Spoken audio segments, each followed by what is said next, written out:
और विविध भारतीय भाषा संस्कृति संगम संस्था की हूँ।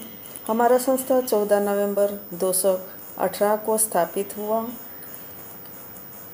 और जिस दिन स्थापित हुआ उसी दिन सिर्फ 10 कवि कवयित्रियाँ हमारे साथ थी। उसके बाद धीरे धीरे अभी 2021 यानी 2 साल पूरा हो चुका है और इन 2 सालों में हमने बहुत कुछ किया है, जिसमें हमारे संस्था में 40 लेखक जुड़ चुके हैं जो विभिन्न क्षेत्र में रहते हैं और ऑनलाइन हमारे साथ जुड़े हुए हैं। तो हमारे सभी रचनाकारों को वसुधैव कुटुंबकम के एक सूत्र में बांधना हमारा प्रयास है और विविध भारतीय भाषा संस्कृति संगम संस्था के कवि कवयित्रियाँ अपनी मातृभाषाओं में लिखकर हमारे भारत की संस्कृति को आगे बढ़ा रहे हैं। हम मानते हैं मातृभाषा सिर्फ भाषा नहीं है, मातृभाषा सिर्फ एक भाषा नहीं है, वो हमारे संस्कृति है, हमारे विचार है, जो जन्म से हमारे रक्त में प्रवाहित है। भाषाओं का मेल मिलाप संस्कृति करती प्रेमालाप, ये हमारे मंच का एक सदस्य पूर्णिमा पांडे जी का दिया हुआ नारा है, जो हमारे संस्था के लिए उन्होंने समर्पित किया है। और भले ही हिंदी तरभाषी रचनाकारों को हिंदी में लिखने में कुछ कठिनाइयाँ आती है, लेकिन समय के साथ साथ धीरे धीरे सुधर भी रहा है और विभिन्न प्रांतों में रहकर अपनी मातृभाषाओं को समृद्ध करने वाले रचनाकार साहित्य को आकाश की ऊंचाई पर उड़ने के लिए एक नया आयाम दे रहे हैं और उन सभी साहित्यकारों को हार्दिक बधाई और ढेरों शुभकामनाएं। हमारा मुख्य उद्देश्य है देश के विभिन्न स्थानों से अपनी मातृभाषाओं में लिखने वाले रचनाकारों को प्रोत्साहित कर हिंदी में बोलने और लिखने के लिए प्रेरित करना है और साथ ही हमारी मातृभाषाओं को बढ़ावा देकर उन्हें उत्थान की ओर ले जाना है।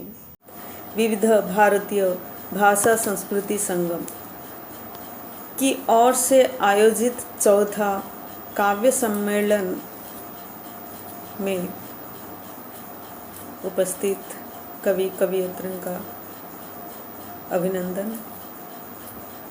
तो हम आज के इस कार्यक्रम में कुछ कवियों को आमंत्रित करते हैं और अगले आयोजन में और कुछ कवि कवयित्रियों को आमंत्रित करेंगे। और इस बार हम 4 कवि कवयित्रियों को आमंत्रित करने जा रहे हैं। पंजाबी लेखक अमरजीत कोंके जी, मंजुला पांडे जी उत्तर प्रदेश से, नूरुसुबा जी मुंबई से और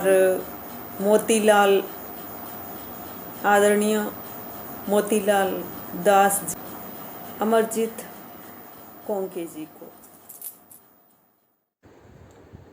प्यारे दोस्तों, मैं ਤੁਹਾਡਾ ਆਪਣਾ ਅਮਰਜੀਤ ਕੌਂਕੇ ਅੱਜ ਤੁਹਾਡੇ ਨਾਲ ਇੱਕ ਆਪਣੀ ਕਵਿਤਾ ਸਾਂਝੀ ਕਰਾਂਗਾ।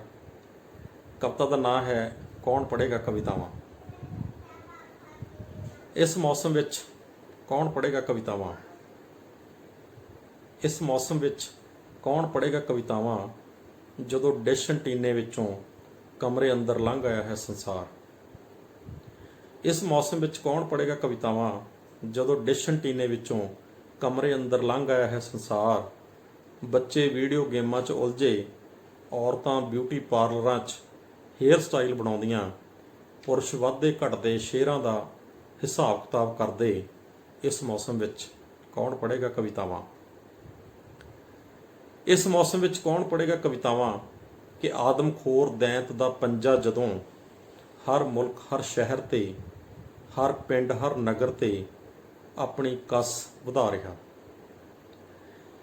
ਇਸ ਮੌਸਮ ਵਿੱਚ ਕੌਣ ਪੜ੍ਹੇਗਾ ਕਵਿਤਾਵਾਂ ਕਿ ਆਦਮਖੋਰ ਦੈਂਤ ਦਾ ਪੰਜਾ ਜਦੋਂ ਹਰ ਪਿੰਡ, ਹਰ ਨਗਰ ਤੇ, ਹਰ ਮੁਲਕ, ਹਰ ਸ਼ਹਿਰ ਤੇ ਆਪਣੀ ਕਸ ਵਧਾ ਰਿਹਾ, ਲੋਕਾਂ ਨੂੰ ਆਪਣਾ ਮਹੱਤਵ ਦੱਸ ਰਿਹਾ, ਜਿਉਣ ਦੇ ਅਰਥ ਸਮਝਾ ਰਿਹਾ। ਇਸ ਮੌਸਮ ਵਿੱਚ ਸ਼ਾਇਰ ਤੇਰੀ ਸ਼ਾਇਰੀ ਕੌਣ ਪੜ੍ਹੇਗਾ। ਇਸ ਦੌਰ ਵਿੱਚ ਸ਼ਬਦ ਜਦੋਂ ਆਪਣੇ ਅਰਥ ਗਵਾ ਰਹੇ, ਪਰਿਭਾਸ਼ਾਵਾਂ ਇਸ ਤਰ੍ਹਾਂ ਬਦਲੀਆਂ ਕਿ ਇੱਕਦਮ ਉਲਟ ਗਈਆਂ। ਇਸ ਦੌਰ ਵਿੱਚ ਕਿ ਸ਼ਬਦ ਜਦੋਂ ਆਪਣੇ ਅਰਥ ਗਵਾ ਰਹੇ, ਪਰਿਭਾਸ਼ਾਵਾਂ ਇਸ ਤਰ੍ਹਾਂ ਬਦਲੀਆਂ ਕਿ ਇੱਕਦਮ ਉਲਟ ਗਈਆਂ। ਟੁੱਟ ਰਹੀਆਂ ਧਾਰਨਾਵਾਂ, ਗੁਆਚ ਰਹੇ ਸੰਸਕਾਰ, ਆਧੁਨਿਕਤਾ ਦੀ ਇਹ ਸੰਨੀ ਦੌੜ ਵਿੱਚ ਕੌਣ ਪੜ੍ਹੇਗਾ ਕਵਿਤਾਵਾਂ। ਕੌਣ ਪੜ੍ਹੇਗਾ ਕਵਿਤਾਵਾਂ ਕਿ ਬੀਜ ਜਦੋਂ ਮਿੱਟੀ 'ਚੋਂ ਨਹੀਂ, ਖਾਦ ਵਿੱਚੋਂ ਪਨਪਣ ਲੱਗੇ। ਆਦਮੀ ਜਦੋਂ ਖੁਰਾਕ ਤੇ ਨਹੀਂ, ਟੌਨਿਕ ਤੇ ਜਿਉਣ ਲੱਗਿਆ। ਮਿੱਟੀ ਆਪਣੀ ਤਾਕਤ ਗਵਾ ਰਹੀ, ਸ਼ਬਦ ਆਪਣੀ ਸ਼ਕਤੀ। ਮਿੱਟੀ ਆਪਣੀ ਤਾਕਤ ਗਵਾ ਰਹੀ, ਸ਼ਬਦ ਆਪਣੀ ਸ਼ਕਤੀ। ਜੀਵਨ ਜਦੋਂ ਕਿਸੇ ਖੋਖਲੇ ਬਿਰਖ ਵਾਂਗੂ ਲੜਖੜਾਉਣ ਲੱਗਿਆ। ਇਸ ਸਮੇਂ ਕਵੀ ਤੇਰੀਆਂ ਕਵਿਤਾਵਾਂ ਕੌਣ ਪੜ੍ਹੇਗਾ। ਇਸ ਸਮੇਂ ਕਵੀ ਤੇਰੀਆਂ ਕਵਿਤਾਵਾਂ कौन पढ़ेगा। साल 2020। साल 2020 ये साल नहीं था आसाइश का, ये साल नहीं था आसाइश का, ये साल तो था आजमाइश का। ये साल नहीं था आसाइश का, ये साल तो था आजमाइश का। शहर डूबे थे अंधेरों में, लोग फंसे थे वीरानों में। शहर डूबे थे अंधेरों में, लोग फंसे थे वीरानों में। कितने ही अपने बिछड़ गए, कितने ही घर उजड़ गए। कितने ही अपने बिछड़ गए, कितने ही घर उजड़ गए। फिर भी हिम्मत कब हारे हैं, सब एक दूसरे के सहारे हैं। फिर भी हिम्मत कब हारे हैं, सब एक दूसरे के सहारे हैं। हाथ भले ना मिलाए हों, पर हाथ सबने बढ़ाए हैं। हाथ भले ना मिलाए हों, पर हाथ सबने बढ़ाए हैं। निज़ामे ज़र डगमगाई तो क्या, इंसानियत तो जगमगाई है। निज़ामे ज़र डगमगाई तो क्या, इंसानियत तो जगमगाई है। मंदिर मस्जिद बंद तो क्या, गरीबों की दुआएं कमाई है। मंदिर मस्जिद बंद तो क्या, गरीबों की दुआएं कमाई हैं। सबसे दूर हुए तो क्या, अपनों के करीब आए हैं। सबसे दूर हुए तो क्या, अपनों के करीब आए हैं। सपने पीछे छूटे तो क्या, उम्मीद के चिराग जलाए हैं। सपने पीछे छूटे तो क्या, उम्मीद के चिराग जलाए हैं। ये साल था, ये साल था, ये साल था उम्मीदों का। ये साल था, ये साल था, ये साल था उम्मीदों का, हिम्मत का, सहारों का। ये साल था देखने का, परखने का, ठहरने का। ये साल था उम्मीदों का, हिम्मत का, सहारों का। ये साल था देखने का, परखने का, ठहरने का। ये साल था खुशी तलाशने का, खुद को ढूंढने का। ये साल था खुशी तलाशने का, खुद को ढूंढने का, रुक कर सोचने का, रुक कर सोचने का। ये साल था ज़िंदगी जीने का, नहीं बस दिन गुजारने का। ये साल था ज़िंदगी जीने का, नहीं बस दिन गुजारने का। Thank you so much. साथियों नमस्कार, मैं मोतीलाल आप सबका हार्दिक अभिनंदन करते हैं। इस अवसर पर पेश है एक कविता जिसका शीर्षक है किलकारी। तो पेश है।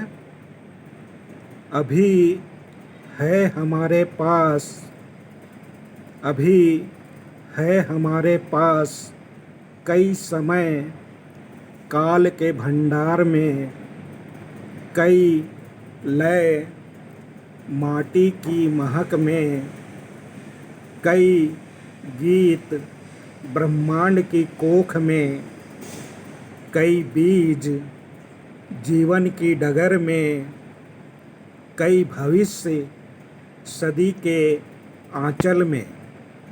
अभी जो है हमारे पास हमारी संवेदनाओं की तरह, अभी जो है हमारे पास हमारी संवेदनाओं की तरह, पल के असीम पल में जरूरी है विचार करना सारे विश्व के परिप्रेक्ष्य में, ताकि बचाई जा सके किलकारी, महकाया जा सके प्रेम पुष्प और लाया जा सके शांति जीवन के सभी क्षेत्र में। शुक्रिया। जिसका शीर्षक है प्रकृति, आप लोगों के सामने रखने जा रही हूँ। निर्बाध गति से हो रहा था निर्माण कंक्रीट के भवनों का। भौतिकवाद की अंधी आंधी में डूब रहे थे शहर व गांव भी। एक के बाद एक पुराने रीति रिवाजों को भुला दिया था मानव ने। भूल गया था स्वाद घर के पकवानों का, न जाने क्यों डर रहा था खुद के परिश्रम से। आदि जो हो गया था वह ऐशो आराम से जीने का। दौड़ रही थी अगणित कारें सड़कों पर, हो रही थी दुर्घटनाएं रात और दिन। कर रहा था पूरी अपनी मन में उठती जायज नाजायज हर इच्छा को। पांव नहीं पड़ रहे थे जमीन पर, सिमट गई थी बस दुनिया हम दो और हमारे दो में। जोड़ रहा था उस एक व दो के लिए अंधाधुंध पैसा, सिखा यही तो रहा था वह अपनी भावी पीढ़ी को। भूल जाओ सब नाते रिश्ते, करो प्यार खुद से व पैसे से। आखिर वह क्यों कर उठाए परेशानी दूसरों के लिए। तो हाँ, सिमट रही थी दुनिया, घरों के दरवाजे थे बंद, व्यस्त थे सभी मोबाइलों में। वक्त नहीं था उनके पास किसी से भी मिलने का व बात करने का।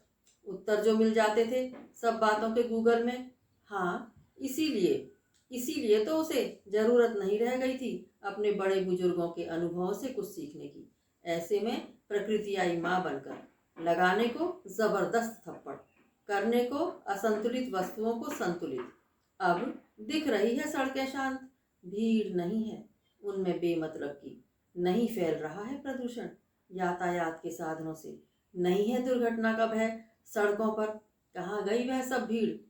अंबर भी है धुला धुला, चिड़िया भी चहक रही हैं, भंवरे कर रहे हैं गुंजार। सुनाई देने लगा है फिर से प्रकृति का शांत मधुर संगीत। स्वच्छता दिखती है चहुओर, ईश्वर तेरी लीला है बड़ी न्यारी।